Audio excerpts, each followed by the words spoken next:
Hello, magandang araw at get ready with me today live.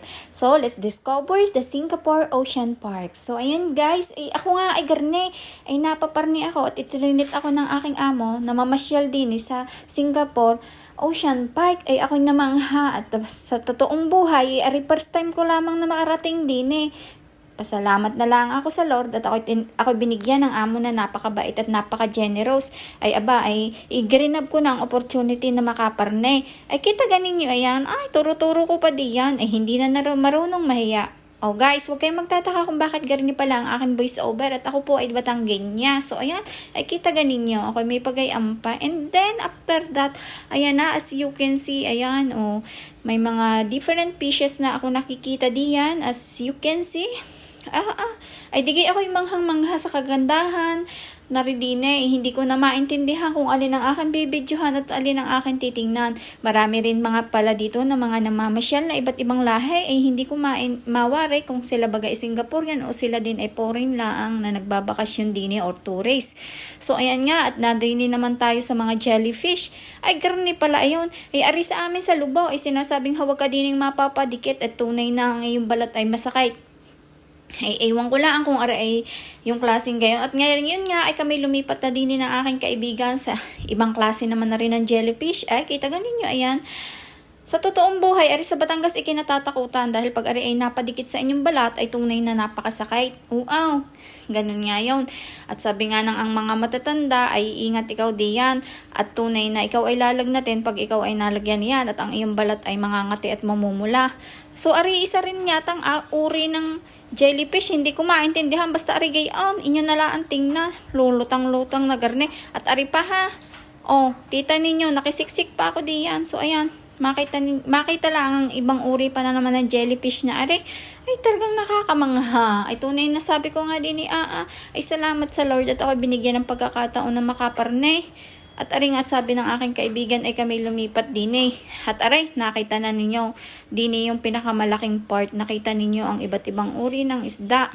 Ay hindi ko mawari kung anong uri ari ng mga isda. Basta ako'y tuwan-tuwa sa panonood at pagkakadami. Meron diyang stingray. Ay ako diyang halos sigaw-sigaw. Et sa ako'y tuwang-tuwa. Hindi na ako nahiya. At sabi ko, ba't ako'y mahihiya? Once in a lifetime lang na experience. Aking i-enjoy natin yan. Tuwan-tuwa ako diyan. At meron din diyang malalaking tuna. Basta kalalaki. Kay mag-i-enjoy, hindi mo pagsisisihan ang ikaw ay pumarne at ang gumastos din. Kaso nga lang, ang aking ari ay libre. Wala akong binayaran din at ang amo ko ang nagbigay ng ticket sa amin dalawa ng aking kaibigan. At in-enjoy na lang namin ang buo naming maghapon sa paikot-ikot din sa aquarium na ari or Singapore Ocean Park. Pero ang kanilang tawag yata ay Singapore Sea Aquarium. Ay, basta gayon. Inyo na lang intindihin. Nakakasinasabi, ako'y madaldal. So, ayan nga. Kita ganin nyo. Kakadaming isda. Hindi kasarap na rin iba nga. Ihaw. Ayan, madami din yung tao. At din naman kami napapunta ng aking kaibigan. Aray, maliit na parte na glass din. Ay, kita ninyo yung rock formation na lamang ay talagang bonggang-bongga. Talagang nakakamangha. Ay halos idakping ko na kung makakapasok lang ako sa lubay, pihong nadakot ko na lahat ng mga naandini. At kita ganin nyo. Tuwang-tuwa ako din ito. Walang kasawa-sawa ang aking mata sa pagtingin ng iba't ibang uri ng isda ay kainamo na. Sabi ko nga din kung ako lang ay may pisnit aking huhulihin at ako'y mag-uuwi kung hindi lang ang mahuhuli ng pulays. Kita ganin nyo. At so, ayan nga, kami aking binibidyohan. Yan ang aking kaibigan, Indonesian siya. At ari pa, ang isang parte, ay kita ganin nyo. Ayan, ay kagagaling din ang gumawa din sa Singapore. Ay talagang kamangha-mangha ang kanilang mga gawaing garin. Talagang binibigyan nila ng effort para mapaganda ang kanilang bansa. Patunay na ikay hahanga. Kahanga-hanga din ariga. Ay, ano kong tawag din ay anay mo aring monster. Ay, awan ko anong tawag din janitor pisgare. Ay, hindi ko maintindihan. Ay, kayo na ang bahala. Ay, pasensya na kayo. At talagang ako ignorante din At, aray sa totoong buhay, ay ngayon lang ako nakapasok sa garne. Mga si aquarium na aray.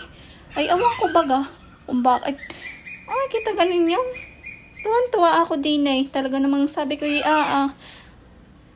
Kainaman na ay kahit na ikaw ay gutom ay hindi mo na maiisip ang gutom at tuwan-tuwa na ikaw panonood ng mga isda din naglalango. Yan ay kainaman. At sa tuwa ko din nga sabi ng aking kasama baka gusto mong ikaw ay mag-uwi, ay di yun ang iuwi. Sabi ko, ay kung ari nga lamang, ay tunay na ako'y may sinaing na may inihaw na may paksiw pa, may piniritaw. Ay, kaganda-ganda rin. Hindi ko alam kung anong isda are. I-comment na lang ninyo kung anong mga isda are. Hindi ko din alam So, ayan. Kita ganin nyo diyan. Talaga namang wala akong kasawa-sawa diyan. Init na nga ang cellphone. Sige pa rin ang aking pagbibidyo at walang kasawa-sawa. At ayan nga, paikot-ikot pa rin kami din Talaga namang walang kasawaan. Ay, kita ninyo. Kayo ga kung isang halimbawa mapapunta rin kayo din. Kayo ga kaya ay mag-i-enjoy. Nakagaya ko. Ako'y mababalang ang kaligayahan at talagang pagdating sa mga garning bagay, ako'y masayang-masaya na At sa loob ng isang taon at mahabang taon na ikaw ay nag-o-off day, ngayon mula ang maranasan yung makapasok sa garni. Oo, akala lang ng iba ay napakasarap buhay ng OFW. Hindi nila alam paglinggaw. Alam ganinyo kami mga nakahiga lamang sa park at namamahinga para lamang makapahinga ang katawang sobra kapagod at haharap na uli sa isang linggong pagod ng pagkukuskos ng kubita at ng paggawaing bahay. Ay tunay na kung mararanasan nyo lamang ay kung wala nga lang ang pamilyang sinusuportahan ay tunay na kasarap ng nasa Pinas. Kung ikaw ay makwarta, pero kung ikaw ay walang kwarta ay magtitiis ka din At tunay na kahit anong hirap ay iyong i-endure para lamang may maipakain sa iyong mga pamilya at mapag-aral mga iyong kapatid at anak. Ay tunay na kakadrama ko na nga pala. Ang dami ko nang nasabi sa inyo. Basta igayon, sa totoong buhay, ayun ang aking buhay. Napapahugot tuloy din basta yun lang ang aking masasabi. Kay habang may buhay, tayo may pag-asa. At habang may pag-asa, ay andiyan ang Lord. Ang Lord na nagbibigay ng pag-asa sa atin sa araw-araw na tayo nabubuhay. So ayan, kagaya ko. Sinong mag-aakala na makakarating ako din Thank you for watching. Please like and share and subscribe.